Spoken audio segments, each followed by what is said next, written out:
Nigerian Defense Academy was established in 1964 to replace the Nigerian Military Training College (NMTC) for the purpose of producing junior officers for the Nigerian Armed Forces. Heathrow Nigerian Armed Forces officer cadets were trained in overseas countries, notably Royal Military Academy, Sandhurst, England, German Air Force Academy, and Teshi Military Academy, Ghana. The first regular course, which consisted of Army and Navy cadets only, of the duration of 3.5 years. Air Force cadets were later admitted and trained with the subsequent courses. The outbreak of the Nigerian Civil War in 1967 made it imperative for the Emergency Commission Course (ECC) to be introduced to produce officers for the prosecution of the war. The duration for this type of training ranged between 4 to 8 weeks. The ECC was eventually phased out at the end of the war in 1970 when the need to produce officers of such cadre in the Nigerian Armed Forces was no longer as pressing. In its place, the Short Service Combatant Commission course was introduced with a duration ranging between 6 to 9 months. This type of training draws largely on the pool of graduates from the Nigerian universities and other technical colleges to meet the manpower need of the Nigerian Armed Forces on a short-term basis. This type of training was designed to give the cadets essential professional knowledge that will enable them to be competent platoon commanders in their respective units on commissioning. Cadets from other sister African nations have also been trained all along in this august institution. In the mid-1990s, the three services of the Nigerian Armed Force, namely the Army, Navy, and Air Force, transferred the training of their cadets under the Direct Short Service Commission course to the NDA. With this, uniformity in training standards for the officers of the respective services of the Nigerian Armed Force has been achieved. Prior to 1979, the Regular Combatant Commission course, with the exception of the first regular course known as RC1, ran for a period of 2.5 years, 1.5 years for academics and 1 year for purely military training. The course duration was eventually increased to 3 years. Cadets were awarded the Nigerian Defense Academy Certificate of Education (NDA CE) on successful completion of their academic program. The University of Ibadan moderated this program. The certificate awarded was an equivalent of the higher school certificate of the General Certificate of Education advanced level in order to meet up with the global changes and modernization of the military. The NDACE program was phased out in 1985. The academy was then upgraded to a degree awarding institution with modified objectives to include pursuit of learning in military science and technology, engineering, and liberal arts. The period of training was thus increased to 5 years in line with expansion. The 4 years of this was for academics and 1 year for purely military training. The NDA by this token has become a mixture of parade ground and playing field, laboratory and library, university and technical college, designed to make the officer of today a highly trained and all-round qualified individual who is able to meet up with international standards in a global setting in which he could be called upon to operate.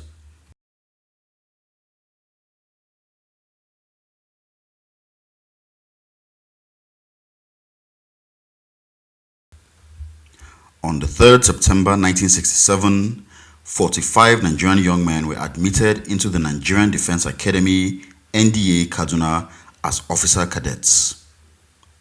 In the larger country, a war that sought to break the country was raging, but these young men were undeterred by the devastating stories from the war front. They went into the academy to acquire skills on the art of war. For many of them, the journey to the NDA began some years before the memorable September 3rd, 1967, when they met at NDA. This crop of men had met at the Nigerian Military School, NMS Zaria, as teenagers and bonded. They had shared experiences of playing pranks, rejoicing at each other's progress and consoling one another at seasons of setback, just as they quarreled and settled their differences. In 1969, after the cadet officers had been grilled in academic and military training for 2 years, 2 Air Force cadets and 8 naval cadets of the said passed out of the academy to enlist in their services as flying officers and midshipmen respectively.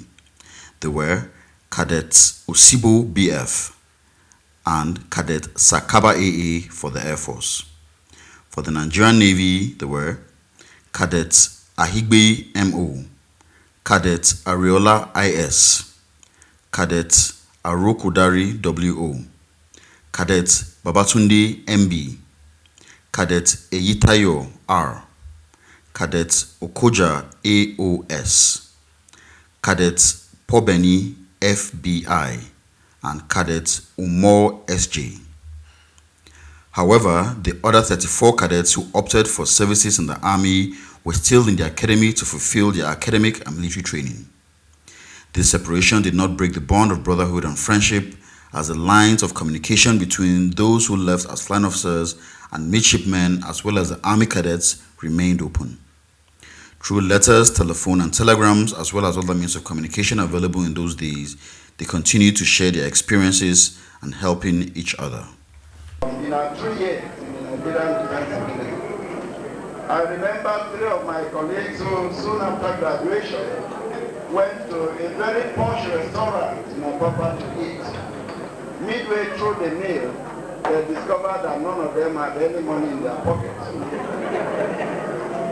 It wasn't an easy exercise for them to wriggle out, but the gentleman whose citation I'm going to read was one of those who provided the solution, because he was one of them.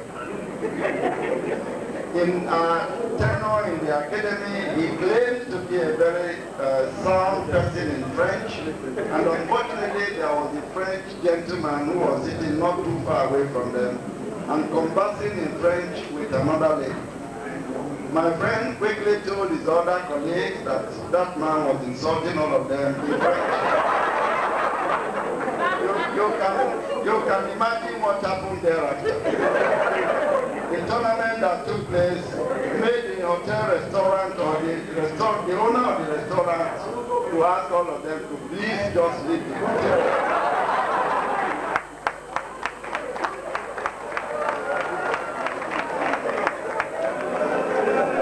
Roll call of the third regular course list as September 3rd, 1967 is as follows.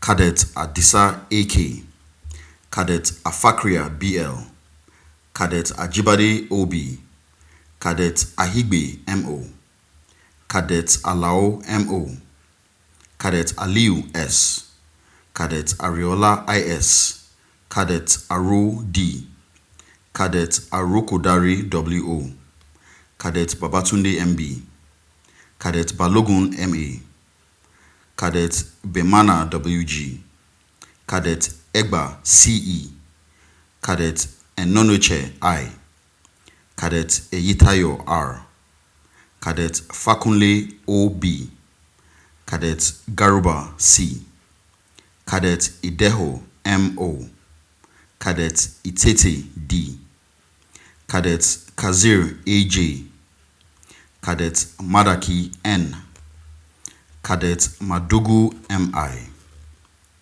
Cadet Malu SVL, Cadet Mark DAB, Cadet Naina JJ, Cadet Nom Y, Cadet Nyim C, Cadet Ochefu F, Cadet Odeleke L, Cadet Ogbeha JT, Cadet Ojabo D, Cadet Ojomo A, Cadet Okoja AOS, Cadet Ola OJ, Cadet Olorun T, Cadet Opesami JO, Cadet Osibo BF, Cadet Osho SO, Cadet Pobeni FBI, Cadet Razaki RA, Cadet Said S, Cadet Sakaba AA,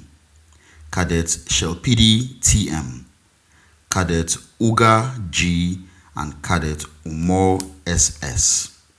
Cadet Ola OJ did not report. In 1970, the Army cadets Navy midshipmen and flying officers were all commissioned as second lieutenants, sub-lieutenants, and pilot officers respectively. The members of the third regular course distinguished themselves as achievers, adventurers, brave, courageous, daring, fearless, and unafraid. These attributes, which could be found among many of these noblemen, attracted them to their colleagues either in the higher or junior ranks. It will not be wrong to also conclude that these attributes helped them to distinguish them professionally in the various assignments they undertook in their services. It is on record, although with a high sense of humility, that no other regular course of the NDA has produced as many high-ranking officers than this third regular course. I will tell you a little story about this young officer. Of course, I will tell you. I was commanding a battalion in Agbo immediately after the war. Then I got orders from the brigade commander that a young officer posted to me, I should please take him and try to show him the way. Who was this officer? None than General Malu. He came to my unit and immediately I took to him. We became very good friends. By that time, the only thing we have in the unit, which was in the custody of the commanding officer, was a big motorcycle BSA. So I said, okay, Victor, now that you are here, you'll be doing most of the work. When I'm free, you can come and take the motorcycle. Little did I realize I was digging a grave for myself. Not only Madu was using my BSA for official duties, he was using it to undermine my field.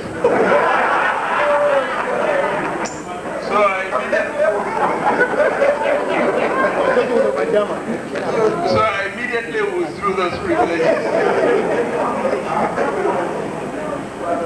And really, that was the beginning of our association with Victor Manu. I found that he's a very thoroughbred officer and a very hard worker. Alwali Kazir, during our course of service, our paths crossed us, and we attended a number of courses. One of the courses we attended was at the Command and General Staff College in Port Leavenworth in USA. He also was a very mischievous young man. One day I took him out. We went to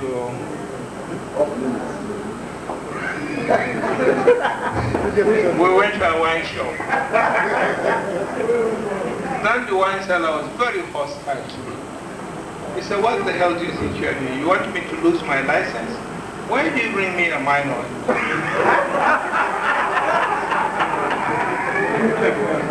I said, who is a minor? He said, that boy. I attacked him behind me. I told him that boy you are calling. He's a major in the Nigerian army. And he is in the Commander Staff College. He couldn't believe it. So I asked Alwali to bring his ID card. He saw the ID card, he said, no, this is a Nigerian ID card.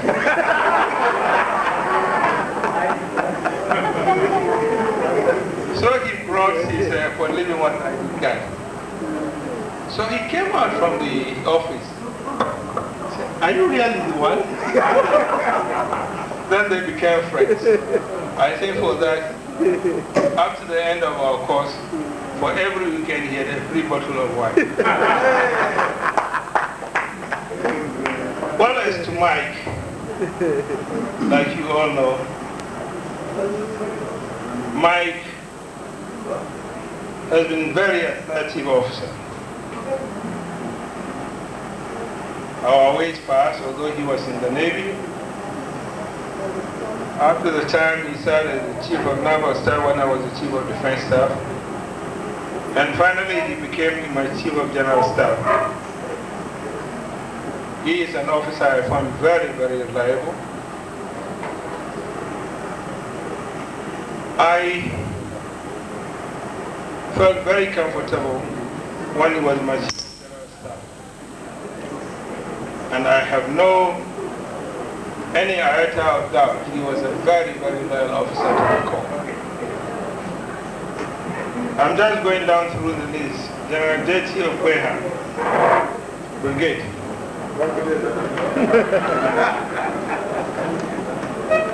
He's also another gentleman officer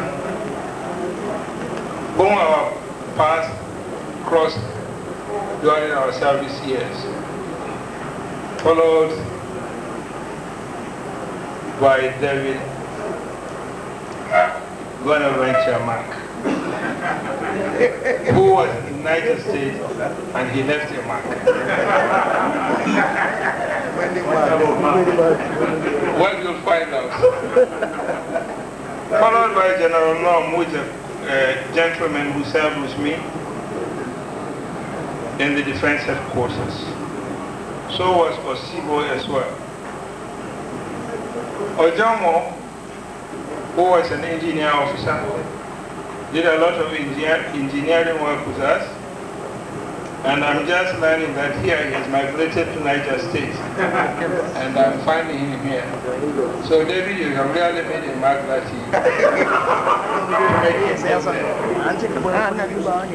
Baba T also is an officer who worked a lot. We took a mission to Zimbabwe. That was in the year 1984. And the effects of that mission are still being felt today. Mufo Balogun is also an officer who we have worked for many years as junior officers up to the time we attained the rank of generalship. I think if I go on through the list, I will be speaking for the whole day. It will suffice to say all these gentlemen officers I found were very, very remarkable. They are very dedicated officers who did the best they could in the development of the armed forces of Nigeria. They contributed, they did their service to this nation, and I commend them. And as they exit from the service of the nation in the military field, I wish you the best of luck in your next endeavors. I'm absolutely sure, without any doubt, you are going to do very well in whatever field you choose in yourself. After the retirement of all the members of Course 3 from the service by 2001, it became expedient on us to transform the group to an association that will hold regular meetings to explore issues that jointly affect members, particularly their welfare. We also saw a need to assist each other, particularly by some of our children whose parents have passed on, officers' wives whose husbands had died in the course of our service or even thereafter. We were also propelled by a desire to continue to make a contribution to the larger society by mentoring young men and women and provide assistance to Nigerians across religious and race divide.